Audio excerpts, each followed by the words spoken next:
Google ద్వారా కలుషితం అయిపోద్దంట, నీరు కలుషితం అయిపోద్దంట, వాతావరణం కలుషితం అయిపోద్దంట. పొల్యూషన్ కంట్రోల్ బోర్డు ఎందుకు ఉంది? ఇటువంటి అరికట్టడానికి కాదా? ఎక్కడైతే ఫర్ ఎగ్జాంపుల్ స్టీల్ ప్లాంట్ ఉంది, స్టీల్ ప్లాంట్ ద్వారా కాలుష్యం వస్తుంది, వెంటనే ఏం చేస్తారు? డిఫారెస్టరైజేషన్ లేకుండా, అంటే చెట్లు నరికకుండా మొక్కలను పెంచుతారు. అలాగే గ్రౌండ్ వాటర్ పొల్యూట్ అవుతుంది అనుకోండి, వ్యర్థాలు కానీ వదిలేస్తున్నారు అనుకోండి కంపెనీలు వాటివి, గ్రౌండ్ వాటర్ అంతా కూడా బీడు పట్టేసి వ్యర్థాల వల్ల మొత్తం కెమికలైజ్ అయిపోద్ది. అందుకు దానికి ఏం చేస్తారు?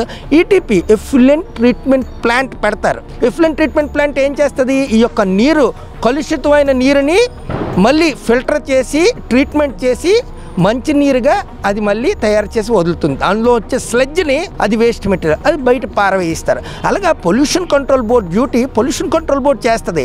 ఎక్కువ వాటర్ కన్జంప్షన్ అవుతుందని చెప్పి పెద్ద పెద్ద నిపుణులు అందరూ మాట్లాడుతున్నారు. మనకి రేపు పొద్దున గ్రౌండ్ వాటర్ దొరకదు, గూగుల్ సెంటర్ వస్తే. అదేం కాదు, మన వాళ్ళు MOU చదవండి ఒకసారి.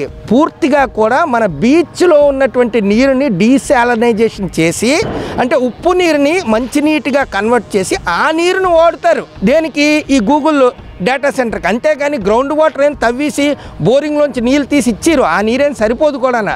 బీచ్ ఉంది కాబట్టి, బే ఆఫ్ బెంగాల్ ఉంది కాబట్టి ఇందులో ఉన్నటువంటి నీరును వాడతారు. బే ఆఫ్ బెంగాల్ ఎక్కడ ఎండిపోద్దా?